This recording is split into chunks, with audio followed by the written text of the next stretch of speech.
Meta. Além.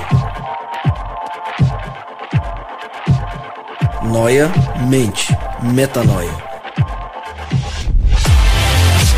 Além da mente. Além do pensamento. Mais longe do que estou.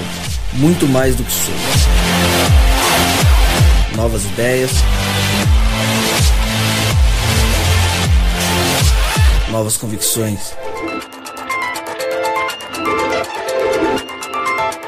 Relevância.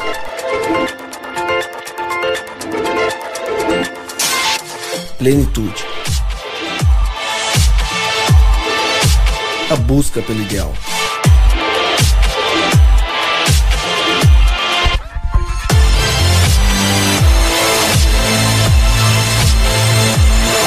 Metanoia. Expanda sua mente.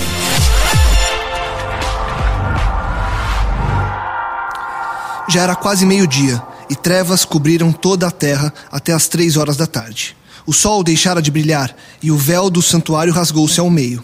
Jesus bradou em alta voz: Pai, nas tuas mãos entrego o meu espírito. Tendo dito isso, expirou. No primeiro dia da semana, de manhã bem cedo, as mulheres tomaram as especiarias aromáticas que haviam preparado e foram ao sepulcro.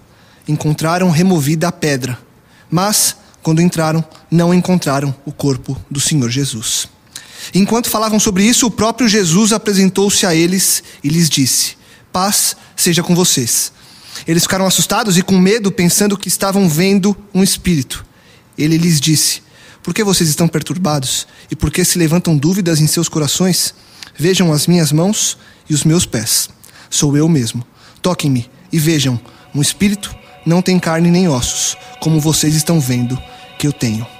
Esse é o Metanoia 28, e com esses textos de Lucas, falando sobre a morte e ressurreição de Cristo, a gente começa para falar sobre a Páscoa. Exatamente, hoje o tema é a Páscoa, e mais uma vez você está convidado a expandir a sua mente. Meu nome é Lucas Vilches, e como eu sempre digo, estamos juntos nessa caminhada. Toda segunda, às 8 da noite, um novo episódio é lançado. SoundCloud, iTunes, enfim, qualquer aplicativo de podcast do seu celular, você encontra a gente. Há algumas semanas a gente tem dito sobre o nosso e-mail para você entrar em contato conosco, podcastmetanoia@gmail.com, e agora temos mais uma novidade. Agora temos uma página onde todo o nosso conteúdo e um pouco mais do que a gente faz por aqui vai estar disponível. portalmetanoia.com. Então acesse lá, portalmetanoia.com. Todos os podcasts e conteúdos exclusivos nessa página para você. Acesse e divulgue também esse conteúdo. Vamos ao que interessa, aos nossos convidados, mesa posta, eles conosco. Fabiano Mendes, mais uma vez, muito bem-vindo, obrigado por estar mais uma vez conosco. Obrigado pelo convite, é muito bom estar junto com vocês aqui. O pessoal que acompanha o Metanoia, tenho certeza a repercussão tem sido muito boa. Muita gente que tem esperado a cada segunda-feira quando sai um novo episódio. Obrigado pela audiência de vocês, por acompanhar o que a gente faz aqui. Legal. Irã Jacobini, seja muito bem-vindo. É um prazer ter você à mesa conosco. Uma alegria poder compartilhar o pão contigo, e sabemos que você vai trazer muita metanoia pra gente. Seja bem-vindo. Ok, obrigado a todos aí, obrigado pela oportunidade de estar aqui com vocês. Vamos estudar um pouco sobre a Páscoa hoje, né? Vambora. E aí eu já queria começar então, já que vamos estudar mesmo, vamos profundamente falar sobre a Páscoa. E eu queria começar perguntando pra vocês, por que essa celebração, ela se chama Páscoa? Muita gente comemora, celebra, e às vezes não sabe o porquê, não sabe o significado real, não sabe a origem, enfim, simplesmente para num domingo ali e comemora essa data. E eu queria que a gente começasse perguntando, respondendo essa pergunta do porquê que chama-se Páscoa. Boa parte, ou a principal parte da estrutura religiosa do cristianismo, ela vem do judaísmo. Por isso a gente costuma falar sobre uma religião judaico-cristã. E a primeira Páscoa celebrada, ela antecede a morte e a ressurreição de Jesus Cristo. Ela remete ao período do Antigo Testamento em que os judeus, o povo de Israel, ainda havia passado por um longo período de escravidão, e Moisés, como um libertador escolhido por Deus, vai conduzir o povo para sair, fazer a passagem da escravidão para a liberdade. E numa série de atos poderosos de Deus, Israel vai ter a sua libertação do cativeiro ou do jugo egípcio. E para marcar o último dos grandes atos de Deus, que foi a 10ª praga, antes da saída do Egito, Deus estabelece ali uma série de ritos que lembrariam a ele como o grande libertador de fato. A primeira Páscoa, ela é celebrada ali então. Irã? É isso aí, não tem muito o que falar não. A Páscoa, ela tem essa conotação mesmo no Antigo Testamento com relação ao povo hebreu. É essa passagem da condição de escravos para libertos. O próprio nome da festividade, né, Irã, em hebraico, Pessah, que vai dar origem ao nosso Páscoa, né? Ele significa isso, passagem, né? Porque é essa mudança, ou esse período de transição de um povo escravizado para um povo agora liberto por intermédio de Deus, que se lembra do povo. A gente começa entendendo que o principal sentido então é essa libertação, né? Então quando a gente celebra essa Páscoa, a gente está celebrando uma libertação que a gente vai entender mais pra frente hoje. Quando a gente daqui a pouquinho falar um pouco sobre Jesus e a Páscoa, que foi o texto que você leu agora no início, a gente vai perceber que ali também tem um rito de passagem, né? Da condenação para a morte, ou a escravidão do pecado e da morte, para a libertação e a vida eterna que vem através de Jesus, né? A primeira Páscoa, ela é um símbolo dessa segunda Páscoa, né? E acho que tem mais uma outra Páscoa no futuro ainda, né? Que vai ser interessante falar um pouco sobre isso também. Na verdade, existem vários momentos na história do povo hebreu que marcaram a identidade do povo. O chamado de Abraão é um desses momentos, né? A Páscoa é outro desses momentos. A gente poderia citar mais alguns. Mas de todos esses elementos, a Páscoa, sem dúvida nenhuma, é talvez o episódio, o fato da história da nação hebreia, que ela é transferível a todo o verdadeiro Filho de Deus, né? Porque ela marca justamente essa mudança de condição. Hoje a gente vive a religião cristã moderna, no nosso tempo, prega muito sobre graça. E graça é essa mudança de condição. Então, na verdade, essa identidade com esse processo da Páscoa, ele é muito significativo para a vida cristã, quando compreendido de forma profunda. Legal. Acho que a gente podia falar um pouquinho, né, pessoal, sobre como foi essa primeira Páscoa, né? Claro. Havia alguns símbolos, né? A religião, ela é altamente simbólica, porque os símbolos ajudam a gente a compreender realidades que são abstratas demais, e o símbolo ajuda na transmissão desses conceitos, né? Ali de volta um símbolo que já há muito tempo, desde do Jardim do Éden, com Abraão, isso ficou muito claro, o uso do cordeiro e da morte de um cordeiro, representando depois Jesus Cristo, obviamente, né? O livro do Apocalipse vai dizer que Jesus é o cordeiro morto desde a fundação do mundo. Mas para essa Páscoa, ao final ali das 10 pragas, Deus pede que um cordeiro seja morto, e é uma refeição especial. A Páscoa, ela é uma refeição especial. Tinha o cordeiro, tinha ervas amargas, que ele era um pão sem fermento, e tinha as ervas amargas, e cada um deles tinha uma simbologia, né? O cordeiro, ele seria preparado, mas antes disso ele era morto, e a gente utilizava naquele período o sangue do cordeiro também. Ele tinha parte nessa simbologia toda.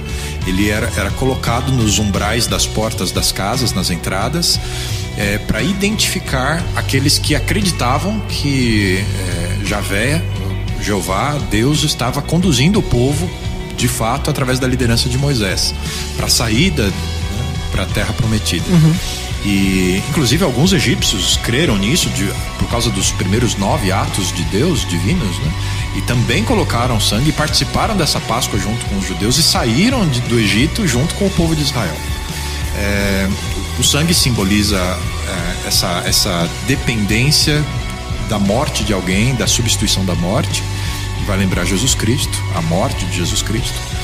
A carne do cordeiro era comida, e cada um dos outros 2 itens da refeição, o Irã mencionou as ervas amargas. Elas eram um símbolo de toda a dificuldade da vida como escravos, que chamou a atenção de Deus. Deus se lembrou do seu povo: vocês não vão permanecer aí escravos, está chegando o tempo de eu cumprir a promessa para Abraão. Vou levantar um libertador. Eu sei que foram anos amargos, anos difíceis, então as ervas. E o pão sem fermento, porque Não dava tempo de esperar crescer. É a rapidez com que Deus estava agindo e não dava para esperar muita coisa. Você acreditava e ia junto, ou não acreditava e ficava para trás. Então era um pão que não iria fermento, ele não seria levedado, a massa não ia crescer. Ele ia ser preparada e assada e comida no mesmo dia. E essa rotina desses alimentos, eles iam perdurar de geração em geração. Como sinal perpétuo, como segundo sinal. a instrução de Moisés. Até que aquilo que era um símbolo encontrasse a realidade. Que aí é quando a gente começar a falar um pouquinho mais sobre o Novo Testamento. Jesus vai comemorar a Páscoa exatamente desse jeito, como todas as gerações de judeus antes dele comemoraram. Então, na semana em que Jesus é morto, acontece, é uma semana da Páscoa, é uma semana de comemoração da Páscoa. Jesus morre no final de semana de Páscoa.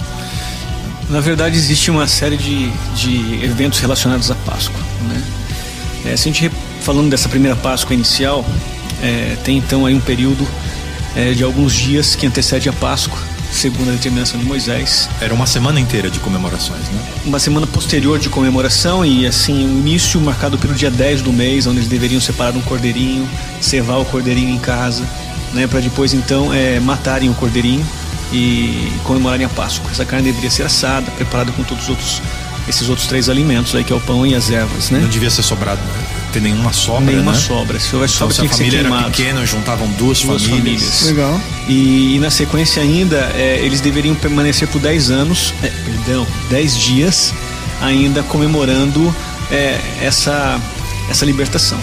Tá. Através de uma cerimônia chamada, atualmente em português, a cerimônia dos pães asmos, né? Que eles passariam comendo apenas pão sem fermento por 10 dias. Isso é praticado até os dias de hoje dentro do judaísmo. Basicamente dessa forma, a estrutura da Páscoa ali.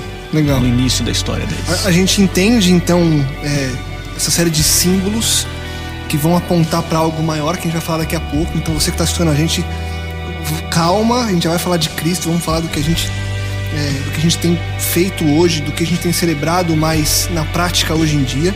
Mas é legal a gente se basear para a gente ter a noção de onde vem, por que tudo isso existe. Eu acho que a nossa identidade como cristão, o Fabiano já falou, o cristianismo deveria ser compreendido de uma ótica judaica e cristã, né? A nossa identidade como cristão está muito relacionada a essa ideia da Páscoa. A ideia da Páscoa aqui no Êxodo está marcado em 2 capítulos, dá para todo mundo ler, capítulo 12 e 13, tem um resuminho bem legal ali sobre a Páscoa. Mas no capítulo 13, a instrução de Moisés é que tem que existir um processo de consagração. E uma consagração que deveria todos os primogênitos receberem essa consagração. É uma separação. É o povo se separando para Deus. É esse o contexto. Não é simplesmente a crença de que existe um libertador, não é simplesmente a bênção que eu recebo de um libertador, mas é uma resposta que a muda todo na esse minha processo, vida diante dessa realidade. Diante dessa realidade. Quando eu me consagro, eu me separo, né? Ali todos deveriam se consagrar e se separar. E sabe o que é incrível, assim?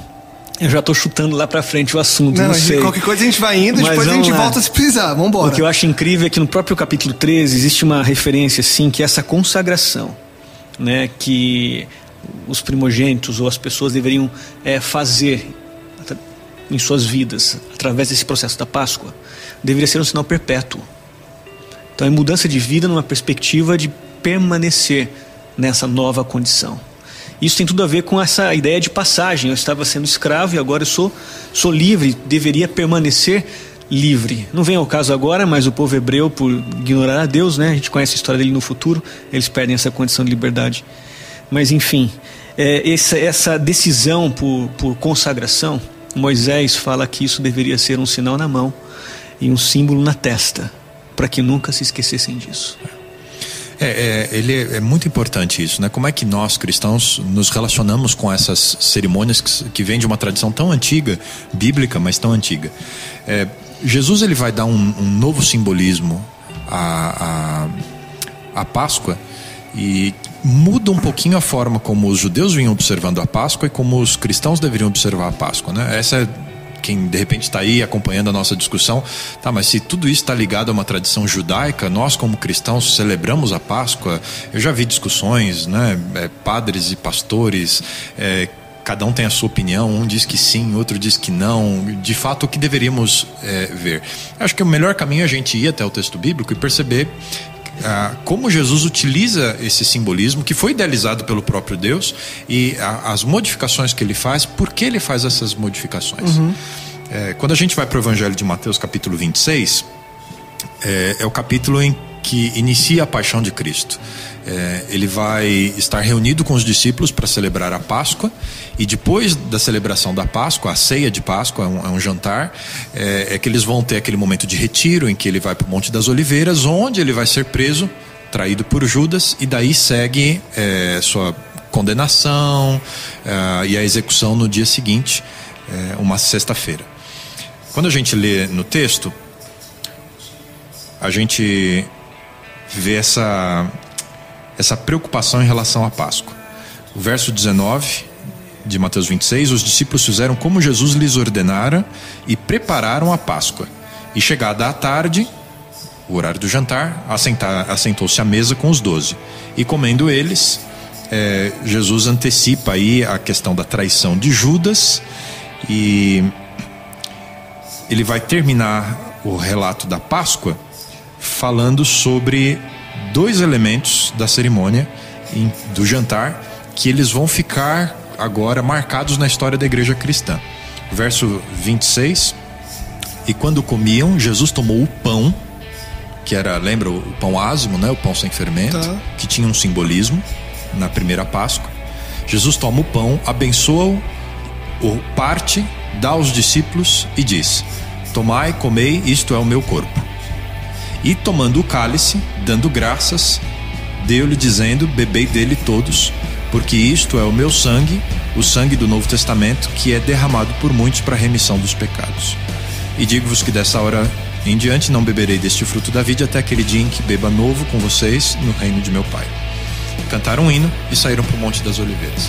Jesus pega os elementos da primeira Páscoa e ele modifica um pouco. Antes nós tínhamos o cordeiro e o sangue do cordeiro. Aí nós tínhamos os pães, as ervas, e aqui Jesus usa outros 2 elementos da ceia: o pão e o suco da uva. Lembrando, o fermento tem uma questão especial, né? Ele é um simbolismo do pecado, porque ele cresce e contamina. Então o pão não tinha desde a primeira Páscoa, nessa segunda também não, era o mesmo pão de Páscoa, e Jesus acrescenta agora o suco da uva. Provavelmente não era o vinho fermentado, por causa da mesma razão simbólica, e ele coloca os 2 elementos com um novo simbolismo. Esse aqui é o meu corpo, é o símbolo do meu corpo, e esse aqui é o símbolo do meu sangue. Já se colocando no papel de cordeiro. Ele é o cordeiro. Ele é o cordeiro. E na verdade você está tocando um assunto curioso, porque... Curioso não, interessante, porque ele diz assim: quando vocês fizerem isso ou comemorarem essa Páscoa, lembrem de mim. Lembrem de mim. Então, ele está amarrando as 2 coisas. Ele está dizendo que ele é o verdadeiro cordeiro da Páscoa. Tudo aquilo ali que durante séculos eles observaram, de geração em geração, Jesus está falando: vocês estão tendo um momento histórico de ver o símbolo alcançando a realidade. Eu sou a realidade. Eu sou o cordeiro. Isso é importante porque o cordeiro da Páscoa, na verdade, sempre o sacrifício de cordeiro na tradição judaica lembra a ideia de um Messias, de um libertador que viria. E no Êxodo especificamente tem uma coisa curiosa, porque o libertador estava ali com eles, era Moisés, quem efetivou todo o processo de libertação. A figura visível era Moisés, né? E Cristo envia então um cerimonial onde eles têm que matar um cordeiro, lembrando o povo de que Moisés não era o verdadeiro libertador, viria um libertador futuro. Ele também é só um símbolo. Porque se fosse Moisés, ele teria se consumado ali, né? Porque ele já seria o cordeiro que ele estaria apontando, né? E nesse sentido, tanto a Páscoa judaica quanto a Páscoa cristã continua sendo centralizada em Jesus Cristo. Legal. Antes da gente dar um passo a mais, você falou você trouxe 2 Páscoas, né?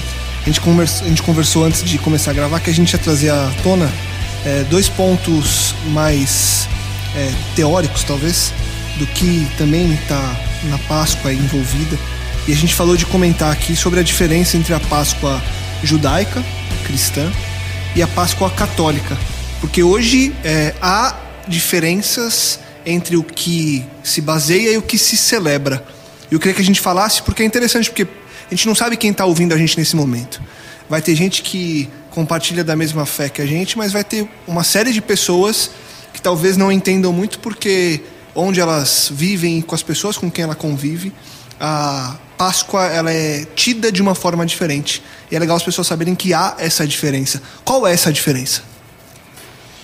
Basicamente, a gente não pode nunca deixar de considerar o fato de que toda religião cristã, não cristã, ela o resultado dela hoje é fruto de um desenvolvimento histórico, né? Onde a própria história vai moldando os contornos do que a gente encontra hoje como religião. Relacionamento com outras filosofias, outros movimentos, outras visões de mundo, né? Nenhum movimento religioso está isento a receber influências externas e que modificam a sua própria compreensão do que crê, né? Perfeito. Isso a gente costuma chamar de sincretismo, né? A gente pode fazer sincretismo com diversos elementos, religiosos e não religiosos. Nem mesmo o judaísmo ficou isento disso, né? Na verdade, na época de Cristo, Filo de Alexandria, alguns anos antes, já estava ali tentando fazer uma interpretação bíblica da Bíblia hebreia dentro de uma ótica grega, né? Enfim, nem eles estiveram isentos desse processo. É importante a gente ter consciência disso. E é fato que o cristianismo ou o catolicismo, que foi a religião que dominou pelo menos nosso mundo ocidental durante aí mais de 1000 anos, que a gente conhece como um período negro da história, né? A Idade Média, negro não porque não existia religião, mas porque pessoas sem um compromisso, sem uma compreensão adequada da religião, infelizmente assumiram o poder de determinadas instituições mundiais, e aí a gente tem muitos resultados tristes, né? Como no judaísmo, todo esse processo histórico do cristianismo do nosso tempo, ele sofreu alterações, uma mistura com conceitos da época, né? E aí é onde a gente encontra a Páscoa. Existe uma diferença sim grande entre a Páscoa judaica, a Páscoa experimentada por Jesus, vivida por Jesus com seus discípulos naquele dia ali que antecedeu a sua morte, né? Como também a Páscoa que se comemora hoje no meio cristão moderno, que a gente conhece, né? A Páscoa hoje que se comemora no meio cristão moderno tem mais uma herança do catolicismo do que do judaísmo. As diferenças são simples. Uma, enquanto o judaísmo tem a Páscoa relacionada ao seu processo de libertação no Egito, a Páscoa das nações do Antigo Oriente Médio, ela se deriva de um processo ou interpretação da mecânica celeste. Eles eram adoradores dos deuses estelares, né, planetários, na verdade, e nesse aspecto, na observação deles, que eles faziam do Sol, na tentativa de compreender essa divindade deles, eles criaram gráficos, e esses gráficos a gente conhece como zodíaco, e ali você consegue então determinar algumas datas ou períodos, datas importantes que marcam períodos de tempo. E nesse sentido, no hemisfério norte, a Páscoa ela ocorre, a Páscoa da primavera, relacionada ao momento em que o dia e a noite têm a mesma duração, né? Isso é muito interessante porque na perspectiva... É o que a gente chama de equinócio, né? Equinócio. Na perspectiva do cristianismo, isso também tem todo um aparente simbolismo, né? Porque a partir desse dia da primavera, os dias começam a ser maiores do que a noite, do que as noites, e assim a luz vence as trevas. A luz vence as trevas. Então dá para desenvolver filosofar muito em cima disso ainda, né? Mas no processo do desenvolvimento do cristianismo na Idade Média, quando o cristianismo passa a ser uma religião oficial para o Império Romano e tem que conviver com a religião pagã romana, há um processo de sincretismo. Então, parte disso que o Irã estava dizendo já era comum na religião romana. Tá, nos tornamos cristãos, não tem mais essa festa? Então, uma série de festas cristãs, elas procuram acomodar essa questão da religião pagã romana, que agora estão passando por um processo de cristianização. Então a data do Natal, a gente não tem uma data bíblica para o Natal, a gente tem uma possibilidade de fazer alguns cálculos baseado nas anunciações, tanto de Jesus quanto de João Batista, mas a data do Natal, hoje, 25 de dezembro, ela está ligado, obviamente, diretamente ao solstício de verão, que era uma outra festividade religiosa romana, assim como o equinócio da primavera, como o Irã mencionou agora. Então, de fato, essas datas cristãs, elas têm uma outra origem, que não a própria origem judaica do Antigo Testamento, que é a origem da Páscoa. Se você for pegar hoje 2016, o calendário católico vai trazer uma data para a Páscoa, e o calendário judaico vai trazer uma outra data para a Páscoa. E você ainda pega, se não me engano, a Igreja Ortodoxa tem uma terceira data que é diferente dessas duas. E então você desenvolveu tradições a respeito da Páscoa dentro do cristianismo, certo, que elas são diferentes da herança judaica. Enquanto a Páscoa judaica se comemora no 14º dia do primeiro mês deles, religioso Adib, né? A Páscoa católica se comemora então na data do equinócio da primavera no hemisfério norte. Agora às vezes essas datas coincidem, às vezes não coincidem. E por que a gente hoje, por exemplo, se é que tem uma explicação isso, que hoje no nosso calendário são calculados os 40 dias que seriam, enfim... Quaresma. Exatamente. Quaresma. Que antecedem a Páscoa. O que isso influencia, o que isso tem a ver no nosso calendário hoje? Porque é assim que se calcula no calendário hoje. Por que isso acontece?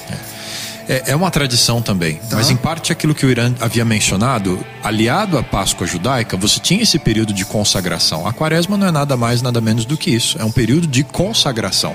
Tá. É uma boa prática. Não é uma prática ruim de você, em um determinado período do ano, você passar por uma reflexão, hábitos devocionais. É uma boa prática, mas ela não tem uma base bíblica. Ou uma normatização, né? Olha, é lei, Deus espera que você faça isso nesses dias apenas. Não, isso a gente não encontra no texto bíblico. Perfeito. E mediante tudo isso que a gente vê, essa diferença de culturas e desse sincretismo todo, o que nós comemoramos? Nós aqui pertencemos à religião adventista. Lembrando que somos cristãos. Cristãos, exatamente, somos cristãos. E lembrando que não há, enfim, nada a mais ou a menos por isso. É simplesmente estamos aqui e somos de uma mesma comunidade, dividimos uma mesma fé. O que nós comemoramos como cristãos adventistas hoje? Não apenas os adventistas, mas diversas outras denominações protestantes. No Brasil elas são conhecidas mais por evangélicas. Elas observam a Páscoa e não é uma observação da Páscoa em si, da cerimônia, junto com a data que os católicos ou os judeus celebram. Mas a gente olha para o texto bíblico e quando vê essa nova simbologia que Jesus estabelece a partir da Páscoa, que é a Santa Ceia, então nós celebramos, porque Jesus deixa isso como uma orientação, né? Cada vez que vocês fizerem isso, façam em meu nome. E a gente olha para os primeiros cristãos, eles celebravam a Páscoa através da Santa Ceia várias vezes ao ano. Várias vezes ao ano. Então, toda vez que uma igreja evangélica se reúne para celebrar a ceia do Senhor, ela ali de fato está celebrando a nova Páscoa. Perfeito. Eu gosto dessa ideia que você acabou de falar, melhor reproduzir as palavras de Jesus: cada vez que vocês celebrarem, lembrem de mim. Na verdade, o que eles estavam fazendo naquela noite que antecedeu a Páscoa foi uma quinta-feira, né? Foi um jantar, como qualquer um jantar que a gente vai com os amigos aí comer pizza em algum lugar. É isso que eles foram fazer, a janta, né? Tinha vários alimentos ali na mesa, não tinha apenas pão e vinho, como muita gente pensa. É que o pão e vinho ele é usado por Jesus como um símbolo, porque é a base da estrutura alimentar do povo judeu naquele tempo, né? E ele então pega esses dois elementos que são a base alimentar e atribui a eles símbolos relacionados a seu corpo e sua vida. E aí ele vem com essa declaração que o Fabiano mencionou: sempre que celebrarem, lembrem-se de mim. Na verdade, assim, hoje como comunidade cristã, a gente celebra a Páscoa em algumas datas específicas no ano, de igreja para igreja, simplesmente porque é importante a comunidade na qual a congregação junta participar desse momento de comunhão, né? Entretanto, a instrução ali de Jesus Cristo no Novo Testamento não determina a periodicidade, a época, quando.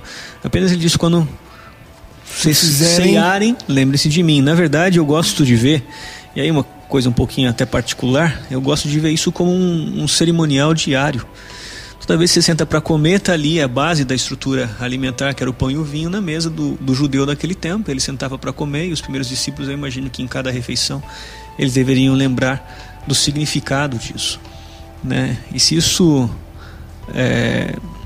não tem um critério, e Jesus fez questão de usar a base da vida humana, que é a alimentação, né? Basicamente isso. talvez seja para a gente recordar todo dia que Jesus é o Messias, e não só nas datas, cerimônias que a igreja ou a congregação junta faz por uma necessidade da igreja, né? Mas cada indivíduo, cada família deveria comemorar que o Cordeiro veio, morreu, ressuscitou por nós todos os dias. É mais uma das datas de reflexão pra gente, né? Porque é o que você falou, talvez todos os dias devêssemos pensar nisso. Mas tratando da Páscoa, um momento em que talvez muitas famílias se reúnam e há muito tempo não se reuniam, é um momento muito especial e muito oportuno para que possam todos juntos celebrar isso que a gente tem falado, né? Essa entrega, essa consagração que foi o que a gente trouxe agora há pouco, né? São dois lados, né? Essa questão pessoal que o Irã está falando e como comunidade, quando a gente para celebrar isso juntos. E aproveitarmos uma data, tendo sido ela a data bíblica ou não, as pessoas estão um pouco mais sensíveis e você tem a possibilidade de compartilhar a mensagem de Cristo, que ela é uma mensagem para todo o tempo, não apenas para um tempo específico. Mas eu estava me lembrando aqui de um outro texto bíblico que ele ajuda, voltando nessa questão da simbologia da religião, né? Não, mas não tem um dia que Jesus ressuscitou mesmo e é naquele dia que a gente vai se reunir, né? E aí a gente deveria celebrar, porque é uma data que muda a história da humanidade. Jesus ressuscitou, ele venceu a morte. Ele não devia ter uma data específica para isso, um evento específico para isso. E aí eu gosto de lembrar das palavras de Paulo. Paulo, ele vai fazer uma argumentação a respeito do batismo cristão. Esse batismo por imersão, igual o batismo que Jesus passou junto com João Batista, né? Dele ser completamente submerso nas águas e voltar das águas. Paulo faz a seguinte argumentação, e ela é profundamente teológica. Ele diz assim: no batismo, nós somos sepultados com Cristo quando descemos as águas e ressuscitamos com Cristo quando saímos das águas. O batismo, ele é um outro símbolo, além da Santa Ceia, para a morte e ressurreição de Jesus Cristo. Mas aí ele é o meu símbolo. Foi quando aquele que é o Salvador do mundo passa a ser o meu Salvador. Nesse dia eu estou celebrando a Páscoa, porque essa foi a minha Páscoa. Foi a Páscoa que mudou a minha vida. Eu fiz hoje a passagem através do meu batismo.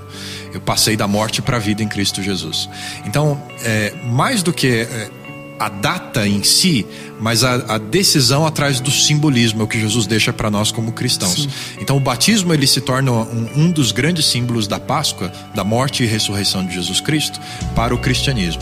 E aí é algo importante para a gente falar com quem está ouvindo a gente. A gente costuma olhar, não, isso é só um rito, não deve ter lá tanta importância, né? No Novo Testamento isso ganha uma importância tão central por ter sido o exemplo do próprio Jesus e por essas ligações que o texto bíblico faz, que a gente encontra, por exemplo, no Evangelho de Marcos: quem crer e for batizado, esse será salvo, porque ele creu e fez a passagem. Sim. Então algo muito importante para chamar você à reflexão, você que está nos ouvindo. Você já tornou pública a sua decisão por Jesus Cristo, a sua compreensão de que Ele é o seu Salvador pessoal? O batismo é esse caminho. Então eu gostaria de convidar você para que passasse pelo processo de preparo para o batismo, das decisões que você tem que tomar, o que muda, as implicações, que essa reflexão que o Irã estava dizendo, que a gente falou, por exemplo, de algumas tradições cristãs. É impossível, preciso passar por esse momento, mas tomar essa decisão. É uma Páscoa, o batismo, que ele tem um significado para o restante da minha vida.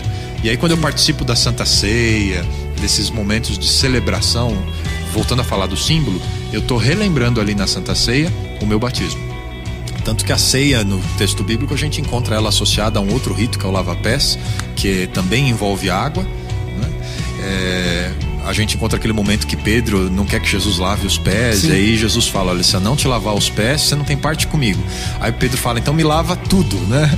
E aí Jesus fala: não, quem já se banhou só precisa lavar os pés. Você já passou pelo batismo, o seu símbolo com água já foi, mas agora nesse momento da ceia, nesse momento tão simbólico, eu preciso lavar apenas os seus pés. Então a gente volta na Santa Ceia a lembrar do batismo, e as duas cerimônias elas estão ligadas a essa questão da Páscoa. De forma atemporal, não depende de um dia no calendário, mas depende da sua compreensão, do seu relacionamento com Deus e como isso se torna realidade através de símbolos, o batismo e a Santa Ceia. O maravilhoso disso tudo, ouvindo vocês e aprendendo muito, é que os símbolos todos, eles ganham vida e tudo que a gente vai vendo na história bíblica passa a fazer um sentido completo, né? Ele ganha vida na minha vida. Exato. Isso é que é muito importante. O símbolo por si só, ele é símbolo. A água do batismo é só água, o pão da Santa Ceia é só pão, o cálice é só um cálice. Nada tem poder mágico em si. Se isso tudo não é um reflexo ou não tem eco na minha experiência, é só um símbolo. Sim. É só você preencher um rito que não tem valor. Ele é morto em si mesmo, né? Ele só ganha vida quando ele está na minha vida. Isso é muito importante a gente pensar nisso. Eu vejo que essa questão do rito, né, com o significado na minha vida, na verdade a Bíblia tem uma palavra bem conhecida para isso, chama-se testemunho. É quando eu me prostro de joelhos em oração, não é o fato de estar ajoelhado que a oração tem mais ou menos poder, é o fato de eu participar da Santa Ceia. Isso não me torna maior ou menor do que outra pessoa. Mesmo o processo do batismo ou qualquer ritual religioso, né? Isso é simplesmente um testemunho de que eu reconheço que tudo na minha vida depende de Jesus Cristo. Quando na minha vida, nas minhas escolhas, na forma como eu me relaciono com as pessoas, se eu aprendo a morrer e reviver todos os dias em Cristo Jesus, eu morro para mim e permito que os valores dele, os princípios dele, o mundo dele vive em mim. Isso é Páscoa também. Sim. Eu estou fazendo dia a dia uma parte dessa passagem, né? Isso precisa ser muito real, né? Mais do que uma coisa só de igreja ou só de cerimônia.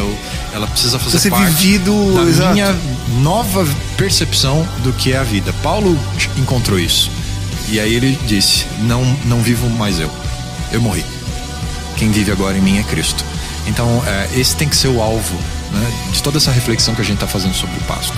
A gente lembrar o caminho histórico, lembrar o que o texto bíblico diz, mas a gente chegar ao objetivo, ao finalmente. O que é? É a minha transformação, é a minha passagem. Eu preciso fazer essa passagem cada dia. Por falar em passagem, a gente agora entrou nesse assunto dessa morte do eu. Eu queria que a gente trouxesse, a gente já tocou nesse assunto um pouco há alguns minutos, mas eu falei pra gente se segurar, a gente segurou um pouco, acho que a gente até foi mais do que deveria, mas vamos voltar lá para falar agora do motivo dessa morte. Por que teve de haver a morte? Por que foi Cristo? Por que foi ali? Por que ele morreu? Por que enfim, teve o sofrimento? Muita gente se pergunta, e eu já ouvi pessoas dizendo: poxa, mas Cristo não precisava morrer.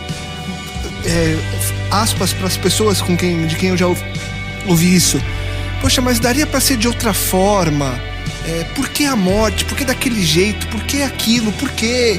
Uma série de porquês que a gente está tentando buscar explicar na base bíblica. E eu pergunto para vocês: por que a morte? Por que Cristo? Por que aquilo foi necessário, tanto como símbolo, como ritual de passagem, para que hoje a gente repetisse isso que o Fabiano trouxe dessa Páscoa que a gente sempre busca na nossa vida? Eu vou usar uma frase muito simplista, mas ela resolve tudo. Porque o mal é mal. O mal é mal. Se não houvesse a morte como consequência do pecado, o mal não é tão ruim assim. É só um outro caminho. E é muito importante a gente ter essa compreensão de que a morte só existe para todos nós por causa do pecado. E o que Cristo fez, a Páscoa, esse simbolismo todo, está ligado com essa questão de morte e vida. A vida é consequência do bem e a morte é consequência do mal. Acho que vem bem claro aqui um texto lá de Romanos 6:23, né, Ira? Porque o salário do pecado é a morte e o dom gratuito de Deus é a vida eterna em Cristo Jesus. Eu só tenho vida através de Cristo, e através da morte dele no meu lugar. E aí entra essa parte bonita que está ligado à Páscoa, que é a substituição, né? Para resolver o problema do pecado, ou o problema da maldade, quem errou morre. Quem de nós não errou? Nós só teríamos um destino, todos nós: morte. Morte como consequência dos erros. Porque o pecado e o mal, ele não é um segundo caminho possível. Ele tem que ser um caminho sem fim, sem volta. Tem que ficar claro de que ele não é um bom caminho, não é um caminho para ser usado. E aí entra a questão da morte como consequência. E Jesus é a solução para isso. Alguém tinha que morrer, alguém tinha que pagar o preço. E eu só posso pagar o meu preço. Mas existiu alguém na história do universo que tinha condição de fazer essa substituição, de morrer no lugar do outro e levar a morte e deixar para aqueles que mereciam morte vida. Então isso é uma coisa que é exclusiva do cristianismo. Nenhuma outra religião tem isso. Todas as outras religiões você tem um caminho interior, você pode construir esse caminho. O cristianismo exige a substituição. A solução para o nosso problema em relação à morte é uma solução exterior. Ela vem de fora. Ela vem de quem pode resolver o que eu não posso resolver. Alguém que tem mais poder do que a morte, porque tem a vida em si mesmo. Então aí Jesus Cristo entra na história. Por isso que desde lá da Páscoa você tem essa questão. Quem podia resolver o problema de Israel sob o jugo egípcio? Só alguém mais poderoso que o jugo egípcio. Israel não tinha esse poder, ele precisava de ajuda externa, né? Jesus é essa ajuda externa, né? Ele é Deus abrindo o caminho no meio da morte para que a gente pudesse ter vida, né? O conceito da substituição é muito importante na Páscoa. Quero expandir um pouquinho isso que o Fabiano está falando. O cristianismo moderno hoje vive um processo de crise na perspectiva da identidade muito grande. Isso pelo simples fato de que a gente vive num mundo ocidental, muito tempo distante dos autores e dos personagens, inclusive de Jesus Cristo. O que dificulta a nossa compreensão das experiências, dos relatos, das narrativas aqui. Isso deve ser considerado sempre porque, no que se refere ao motivo pelo qual Jesus teve que morrer na cruz, se a gente não considerar toda essa cosmovisão judaica ao processo, e eu for fazer uma leitura do texto bíblico apenas com a minha bagagem cultural de uma pessoa que mora na cidade de São Paulo, né, em 2016, a possibilidade de a lente filosófica e teológica pela qual eu vou estar lendo o texto esteja muito diferente, ou seja, completamente diferente, na verdade. O texto bíblico não faz o menor sentido. Não vai fazer o menor sentido. E hoje, para muitas pessoas, não faz o menor sentido que esse negócio de alguém morrer no meu lugar. Eu tenho muitos amigos que não são cristãos e que me questionaram já diversas vezes. Não entendo isso. Não entendo isso. E as pessoas geralmente têm dificuldade de entender isso porque não entendem esse conceito de pecado na perspectiva do texto bíblico. Exatamente como o texto descreve, dentro dessa visão do judeu especificamente. Porque se eu não entendo o que é pecado, a morte de Cristo realmente não faz sentido. Porque a morte de Cristo vem para me libertar dessa coisa chamada pecado. Agora eu não sei o que é pecado, consequentemente a morte de Cristo perde o valor. Então, talvez a única forma de se entender o valor da morte de Jesus Cristo é eu entender a condição da qual eu vivo, na condição da qual a gente vive. Se a hora que a gente acabar de gravar aqui, a gente pisar na rua, o que vai acontecer é que vai ter o mundo inteiro gritando, o mundo inteiro vivendo uma condição de opressão, de desamparo, de desespero, apesar da aparente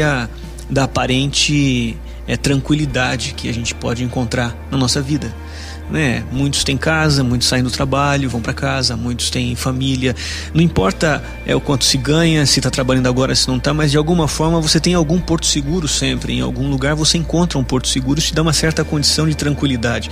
Mas na verdade, se você parar para analisar o que está acontecendo ao redor, o mundo está gritando por opressão, por estar sendo oprimido, por estar sendo massacrado, de todas as formas. O mundo precisa de uma ajuda externa. Isso é mais evidente do que simplesmente ficar considerando textos bíblicos. O ser humano hoje, na condição que vive, o planeta na condição que vive, se não houver uma ajuda externa, o destino é a extinção. Na verdade, são as palavras de Paulo: tudo que o pecado permeia, o salário do pecado, leva-se à morte. O nosso mundo é isso, um mundo de pecado. Inevitavelmente é uma história, uma linha histórica sem retorno, sem esperança, sem futuro para todos nós, E sem a intervenção, Sem a intervenção, claro, apenas uma perspectiva humana. Por isso a necessidade de uma ajuda externa, Por isso a necessidade de alguém. Jesus Cristo nada mais é do que, segundo o seu discípulo João, o Criador da nossa realidade. O capítulo 1 de João, quando ele escreve, bem já idoso, ele está vivendo um período onde os novos cristãos conversos ali no primeiro século, final do primeiro século, já não conheceram mais Jesus Cristo.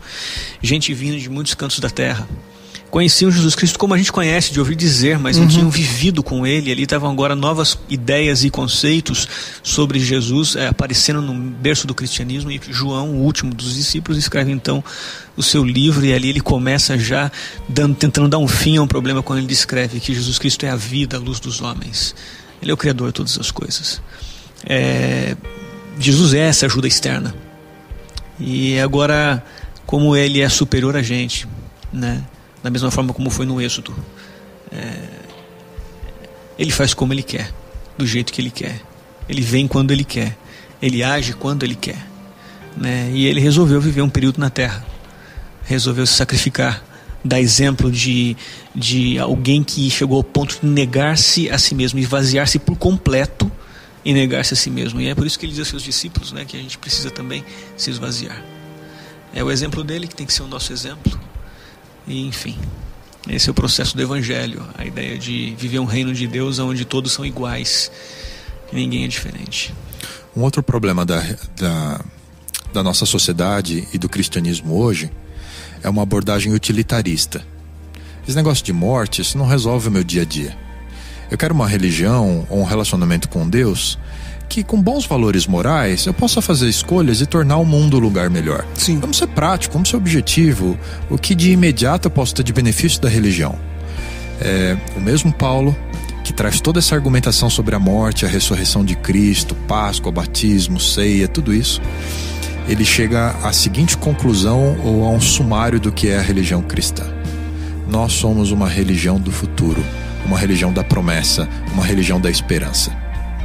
Se nós esperamos, ele diz isso em 1 Coríntios 15, se nós esperamos em Cristo apenas para essa vida, deixa eu olhar o que o exemplo dele me diz, as ações, as escolhas, e transformar isso em algo melhor na minha vida. Paulo diz que essa abordagem, nós somos os mais infelizes de todos os homens. Porque a gente não vai mudar a gente mesmo. Jesus pode ter deixado o quanto de exemplo ele pudesse, se ele tivesse vivido 66 anos e não 33, 99, né? O exemplo dele não é suficiente para a gente mudar. A gente ia continuar sendo igual. A gente só ia chorar mais, sim, ficar mais emotivo, mas a gente não ia ser transformado. O que ele fez, ele nos colocou à disposição um poder exterior que transforma de dentro para fora. Então, se eu não me relaciono com Jesus Cristo, mais do que nessa visão utilitarista e pragmática do dia a dia, de seguir exemplos, mas eu entendo de que o meu futuro está garantido pelo que Ele fez no passado, e que essa demonstração de amor é tão poderosa que mexe comigo e me faz buscar algo melhor, e permito e busco nele forças para isso, se eu não permito que isso seja uma realidade, a minha religião é uma religião que não vale tanto a pena assim ser vivida, né? Ela precisa ser essa religião do futuro, e que no futuro eu enxergo aquilo que não existe hoje no presente. A isso a gente chama de fé. Eu gosto muito de João, escritor. Tem 5 livrinhos no Novo Testamento, né? E é legal porque ele começa o Evangelho falando sobre essa realidade dessa ajuda externa, que é o Criador, que vem em socorro do seu povo, né? O primeiro capítulo ele é muito claro em dizer que a palavra criadora, e claro, ele está servindo ao Gênesis, né? A palavra que, quando pronunciada, as coisas apareciam, né? Essa palavra se tornou carne e viveu entre nós, né? Ele é o Criador na perspectiva de João, só que não é só Criador. João escreveu um outro livro, que é o livro do Apocalipse, e ali no livro do Apocalipse ele descreve essa figura de Jesus Cristo como sendo o recriador, o restaurador daquilo que foi quebrado, daquilo que foi danificado, né, ao longo desse processo de escolhas que nós vivemos. Na verdade, esse processo de escolhas é um resultado daquilo que Deus idealizou para todos nós. O sonho de Deus era que fôssemos a imagem dele. Se ele é livre, nós deveríamos refletir essa liberdade, né, em semelhança, pelo menos em semelhança. E é claro, quando se faz escolhas, se acerta. E quando se acerta, a gente fala que a escolha foi boa. Se faz escolhas que a gente se frustra com o resultado, a gente fala que essa escolha foi ruim, né? E nesse cenário das escolhas ruins, que trazem consequências danosas para a nossa vida, porque nos arrependemos das consequências, é que o Cristo aparece como sendo o restaurador de todas as coisas. Então, quando você comemora a Páscoa, na verdade está declarando que Jesus Cristo não é só a pessoa que veio morrer no seu lugar, mas você também está aceitando que Ele é o Criador e Ele é o restaurador da vida, da realidade humana, como idealizada por Ele no começo, e que a gente deu um jeitinho de estragar tudo, né? E esse é o centro de tudo, né? Esse é o centro de tudo. A Bíblia apontou para tudo isso, e aí quando Cristo vem, Ele mostra, e depois dele as pessoas continuam falando, e hoje, talvez por uma vontade dele desde a eternidade, a gente continua celebrando justamente para isso tudo que vocês estão falando, né? Para que a gente possa ser esse exemplo vivo, esse testemunho que o Irã trouxe, essa forma de deixar claro quem somos em Deus por sermos filhos deles, né? Quando a gente fala de Páscoa, a gente está falando do centro da história bíblica. Do centro da história bíblica. Compreender a origem do mal, a natureza do pecado, o plano da salvação. A Páscoa está ligada a todos esses temas, e a gente precisa refletir neles, estudar mais profundamente a Bíblia para compreender quem nós somos e quem nós podemos ser em Cristo Jesus. Quais os impactos que isso tudo tem no meu dia a dia, nas escolhas que eu faço e como eu olho o meu futuro. E tá chegando, tão pertinho aí do feriado, todo mundo para, mas pouca gente para pensar. E o nosso convite, acho que hoje, para você que está ouvindo a gente, é esse: para pensar. Qual o propósito disso tudo? Qual o propósito da sua vida? Quem você é de verdade e quem você pode ser em Jesus Cristo? Que reflexão, né? Eu vou deixar um convite para quem também está ouvindo a gente. Aqui na comunidade Nova Semente, onde a gente se reúne e inclusive grava esse podcast, a gente tem um estudo bíblico, certo, Irã? Que chama Começos. É isso aí. Em que a gente se aprofunda mais ainda na palavra de Deus, com mais tempo. A gente no podcast, a gente tem cerca aí de 1 hora que a gente bate um papo sobre assuntos semana após semana, mas também semana após semana, se você tem interesse de ir mais a fundo, de conhecer mais, de entender todo esse propósito que o Fabiano disse, venha no Começos. Eu deixei a propaganda, mas você pode completar, Irã. Para quem talvez não conheça o que é o Começos e como isso tudo se interliga, para que essa pessoa conheça mais e cada vez mais sobre Cristo Jesus e essa mensagem que a gente prega. O começo é muito parecido com metanoia. Tá legal? A gente pode conversar sobre o reino de Deus, sobre a Bíblia, sobre as revelações de Deus pra gente, como isso pode se relacionar com cada um de nós de forma mais profunda. A diferença é que o metanoia se escuta no rádio, o começo você assiste aqui. Só essa é a diferença. Rua Cubatão 77, segundas e terças às 19h30. Isso aí. E aos sábados 15 horas. Às 15 horas. Fica o convite para você. Para vocês, Feliz Páscoa. Feliz Páscoa, Fabiano. Feliz Páscoa, Irã. Valeu. Feliz Páscoa para você que escuta a gente. Volte semana que vem, que vai ter muito mais. Se surgiu alguma dúvida, alguma vontade, enfim, escreva pra gente, podcastmetanoia@gmail.com. Lembrando você que a partir de agora a gente tem um portalmetanoia.com, onde vão estar todos os nossos episódios do podcast e mais conteúdos que a gente também acredita ser relevante. Como sempre eu digo, compartilhe, divulgue e ajude que mais pessoas possam expandir a mente. Esse foi mais um podcast Metanoia. Semana que vem tem muito mais. Metanoia, expanda a sua mente.